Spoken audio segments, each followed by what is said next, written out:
এই দুনিয়ার পুরো জীবনটা এটা হচ্ছে লালসাময় একটা জীবন, লোভ, মরিচিকা, মায়াজাল। এই মায়াজালে আমরা আটকে আছি, ফলে মৃত্যুর কথা আমরা ভুলে গিয়েছি। পাগলের মতো ছুটছি, আরো টাকা লাগবে, আরো খ্যাতি লাগবে, আরো যশ লাগবে, আরো দাপট লাগবে। আমার এত টাকা দিয়ে কি হবে? এত সম্পদ দিয়ে কি হবে? এত ব্যস্ততা দিয়ে কি হবে তোমার? স্টপ, থামুন, অনেক হয়েছে। আন্না, থামুন, take a rest, take a breath and think about death. Think that you have to go back to your Lord. একটু বসেন না, একটু ভাবেন যে আমাকে চলে যেতে হবে, চলে যেতে হবে। এই কোলাহল, এই ব্যস্ততা, এগুলো থাকবে, থাকবো না আমি। সাইয়েদনা ওমর ফারুক বলেছেন, মুতু ক্বাবলা আন তামুতু, মরার আগে একবার মরো। হাসিবু ক্বাবলা আন তুহাসাবু আলাইকুম, তোমার হিসাব নেওয়ার আগে তুমি একবার নিজের হিসাবটা করো না। কাগজ বের করে একটু লিখো না কি কি ভালো কাজ করছিলা, যেগুলো দিয়ে নাজাতের ওসিলা হতে পারে। 1 2 3, আর কি কি আকাম কুকাম করছো দেখো না, লিখে দেখো তোমার অবস্থাটা কি।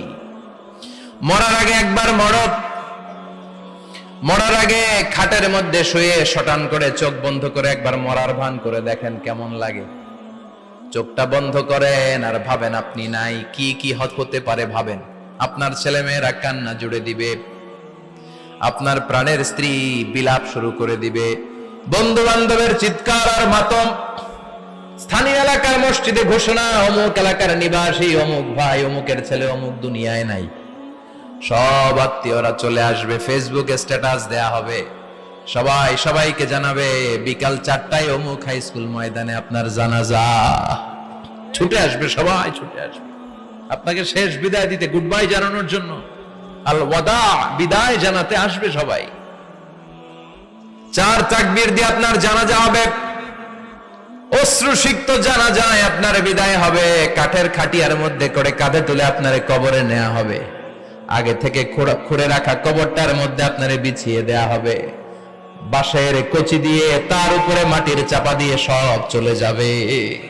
ভাবেন না একবার চোখ বন্ধ করে, this is the circle of life, this is the nature of life. এটা সবার হবে, আমার হবে, আপনার হবে। এত মায়া, এত ভালোবাসা কই যাবে? কেউ থাকবে না, সবাই আপনার অন্ধকার কবরে রেখে দিয়ে চলে আসবে। উপরে বাঁশের কঞ্চি, তার উপরে মাটির চাপা, অন্ধকার আর অন্ধকার। এই অন্ধকার যেন শেষ হতে চায় না, শুধুই অন্ধকার, ঠিক কিনা? এজন্য আমাদের চলে যেতে হবে। দাদা গেল, চাচা গেল, মামা গেল, আমাদেরকেও যেতে হবে, জোরে কোন ঠিক কিনা? একদিন মাটির ভেতরে হবে ঘরে মন আমার, কেন বন্ধ দালান ঘর, প্রাণ পাখি উড়ে যাবে পিঞ্জর ছেড়ে।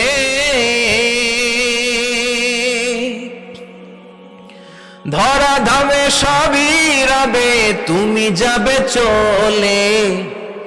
বন্ধু বান্ধব যত, মাতা পিতা যারা সুত, সবই হবে তোমার পরে। মন আমার কেন বন্ধ দালান ঘর, একদিন মাটির ভেতরে হবে ঘরে মন আমার, কেন বন্ধ দালান ঘর, ঠিক কিনা? সব করে থাকবে, চলে যেতে হবে আমাদেরকে। এজন্য আখিরাতের কথা যেন আমাদের স্মরণ হয়। বিশ্বনবী বলতেন, নাহাইতুকুম আন জিয়ারাতিল কুবুর, আমি তোমাদেরকে কবর জিয়ারত করতে আগে নিষেধ করতাম, কিন্তু এখন নিষেধাজ্ঞা প্রত্যাহার করে নিলাম। এখন সব সময় তোমরা কবরের সামনে যাবা আর জিয়ারত করবা। কবরস্থানে জানতো বড়ুয়া কৃষ্ণপুরের এই গ্রামের কবরস্থান আছে কোন দিকে? পূর্ব দিকে আছে, গোখরার জলের ওদিকে। যান আপনারা, একটু যাবেন, একটু গেলে আখিরাতের কথাটা স্মরণ হবে। ওখানে ছোট শিশুরা শুয়ে আছে, কিশোর যুবকরা আছে, আপনার মতো তাগড়া যুবক, মুরব্বীরা আছে। এরা এই এলাকায় থাকতো, এরা আকাশ থেকে নেমে আসে না, এই এলাকার সন্তান আজ নাই। একটা সার্টেন পিরিয়ড শেষে আপনিও থাকবেন না। This is the nature of life, this is the circle of life. ছোট্ট শিশু হয়ে এসেছিলেন, শৈশব, কৈশোর, যৌবন, প্রৌঢ়ত্ব। আগে ছিলেন সিঙ্গেল, বিয়ে করে হয়ে গেলেন ডবল। এরপরে আল্লাহ আপনাকে একটা মেয়ে দিল, এরপরে মেয়েকে বিয়ে দিয়ে শ্বশুর হলেন, এরপরে ওই মেয়ের ঘরে সন্তান হতে নানা হলেন। আর কতদিন? অনেক দিন হলো তো, অনেক লম্বা সময় পেয়েছেন আপনি। Think about death. এবার যাওয়ার কথা ভাবেন। আখিরাতের সামানের কথা ভাবেন, ফিরে যেতে হবে। কি শক্তিশালী যুবক, বার্ধক্য চলে আসলে লাঠি ছাড়া চলতে পারে না। কুচকুচে কালো দাড়ি সাদা হয়ে যায়, দাড়ির শুভ্রতা, বয়সের ভার, রং ধরা যৌবন জং ধরে শেষ, ঠিক কিনা? This is the circle of life. যুবক ভাইরা, এটাই জীবন, চলে যেতে হবে, কেউ থাকতে পারবে না, ঠিক কিনা? এটা রিমাইন্ডার আল্লাহ এই সূরার ভেতরে দিয়েছেন যে তোমাদেরকে ফিরে যেতে হবে, এই লোভ লালসা ছেড়ে দাও। রব্বুল আলামিন বলেন, আলহাকুমুত তাকাসুর হাত্তা যুরতুমুল মাকাবির। ও গোলাম, দুনিয়ার সম্পদ, লোভ লালসা তোদেরকে পাগল বানিয়ে দিয়েছে। এই লোভ পাগলামি কোনোদিন তোদের থামবে না যতদিন না তোরা কবরে ঢুকবি, ঠিক কিনা? কার কথা? আল্লাহ বললেন, দুনিয়ার সম্পদ আর লোভ আর মোহে তোমরা গাফেল হয়ে গিয়েছো। আখিরাতের কথা বেমালুম তোমরা ভুলে গিয়েছো, কিন্তু আখিরাতে তোমাদের যেতেই হবে, কবরের বাড়িতে তোমাদের ঢুকতেই হবে, ঠিক কিনা? যেতেই হবে, আমরা ভুলে যাই। আলহাকুমুত তাকাসুর, অতিরিক্ত পাওয়ার লোভ, বেশি বেশি খাওয়ার লোভ, বেশি বেশি জমানোর লোভ মানুষকে গাফেল বানিয়ে দিয়েছে। এটা মানুষের স্বভাব, আরো চাই আরো চাই, এই স্বভাবটা আছে না নাই? দেখবেন ছোট বাচ্চারা মসজিদের দোয়া অনুষ্ঠান শেষে জিলাপি দেয় না? বড়ে কৃষ্ণপুর কি দেয়? আগে বাতাসা দিত না, এখন কি দেয়? জিলাপি দেয়, মিষ্টি দেয়। তো মসজিদের 2-3 গেট থেকে যদি দেয়, ছোট বাচ্চারা দেখবেন এদিক দিয়ে কয়েকটা নিয়ে আবার ওই গেটে লাইন ধরে। ওর হাত হলো ছোট হাত, ওর হাত ভর্তি জিলাপি, আর নেওয়ার জায়গা না, এরপর আরেক জায়গায় লাইন ধরছে, আরো লাগবে, আরো লাগবে, এই আরো আরো আরো চাই। এই স্বভাবটাই মানুষকে কুড়ে কুড়ে শেষ করে দিয়েছে। এত লাগবে কেন তোমার? চাহিদার কোনো শেষ নাই, unlimited demand of human being. যার আছে বেশি তার চাই বেশি, যার সাইকেল আছে তার হুন্ডা চাই, হুন্ডা আছে তো প্রাইভেট কার চাই, প্রাইভেট কার আছে তো প্লেন চাই, প্লেন আছে তো হেলিকপ্টার চাই, হেলিকপ্টার আছে তো ওইটা চাই, ওইটা আছে তো সেটা চাই, ঠিক কিনা? এলাকার মেম্বার যে হয়েছে চেয়ারম্যান হতে চায়, আছে না নাই? চেয়ারম্যান সাহেব এমপি হতে চায়, আছে না নাই?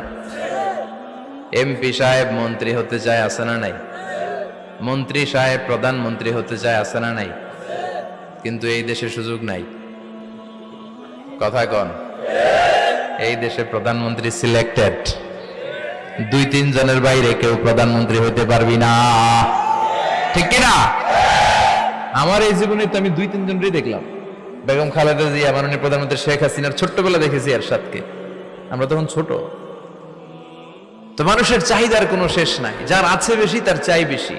এজন্য বিষ্ণু বলেছেন, উনজুরু ইলা মান হুয়া আসফালা মিন, তোমার চেয়ে যে খারাপ আছে ওর দিকে তাকাও। ওয়ালা তানজুর মান হুয়া আ'লা মিন, তোমার চেয়ে যে ভালো আছে ওর দিকে তাকায়ও না, তোমার চেয়ে যে খারাপ অবস্থানে আছে ওর দিকে তাকাও। অনেকে নিজের অবস্থান নিয়ে সুখী না, এরকম আছে না নাই? আল্লাহ আমার এটা দিল না রে, ওইটা দিল না রে, পাইলাম না রে, কিচ্ছু হয় না, কি করব জীবনে, হতাশ। আসলে আছে কিন্তু অনেক, কিন্তু শুকরিয়া নাই, ডাকাত, ঠিক কিনা? নিজের অবস্থান নিয়ে সুখী না, কিন্তু অনেক লোক আছে তারা আপনার অবস্থানে পৌঁছতে চায়। তাদের দিকে তাকিয়ে দেখেন, আপনি যে অবস্থানে আছেন এই অবস্থানে পৌঁছাটা অনেকের কাছে স্বপ্ন। তারা প্রতিনিয়ত সংগ্রাম আর স্ট্রাগল করে যাচ্ছে আপনার অবস্থানে পৌঁছতে, আর আপনি এটা নিয়ে সন্তুষ্ট না। শেখ সাদির নাম শুনেছেন? বালাগাল উলা কাশাফাত দুজা, এই কবিতাটার রচয়িতা, ইরানের বিখ্যাত এক কবি।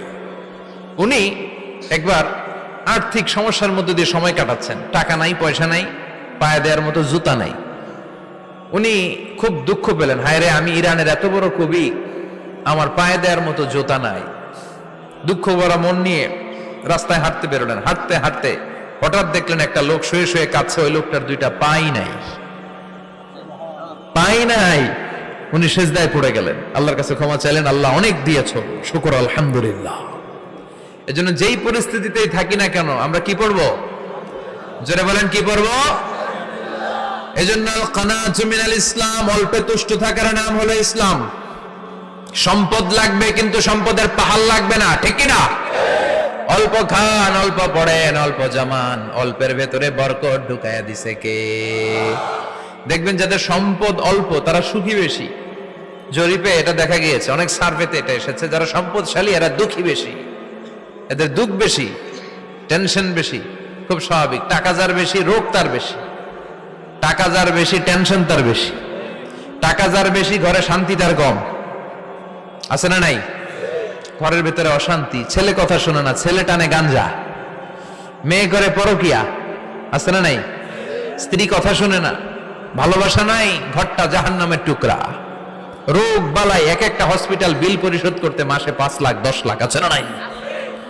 কিছু খেতে পারে না, ডাক্তার একেবারে ডায়েট মেনু বেঁধে দিয়েছে। Diet, very diet menu. এটা এটা এটা এটা কিছুই খাবেন না, শুধু গরু খাবেন না, খাসি খাবেন না, চিংড়ি খাবেন না, খালি ঘাস খাবেন। ইচ্ছে মতো ঘাস খাবেন, মানে ঘাস জাতীয় যত আইটেম আছে সব খাবেন।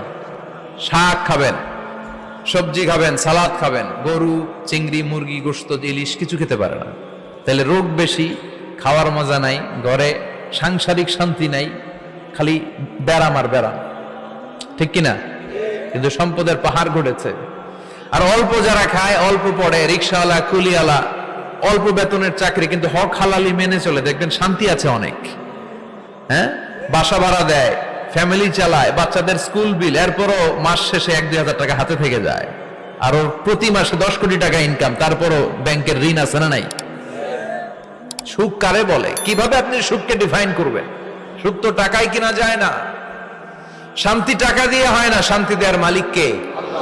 শান্তি আছে অল্প খেয়ে শুকর করার মধ্যে, শান্তি আছে আলহামদুলিল্লাহর মধ্যে। চিল্লায় বলেন ঠিক কিনা?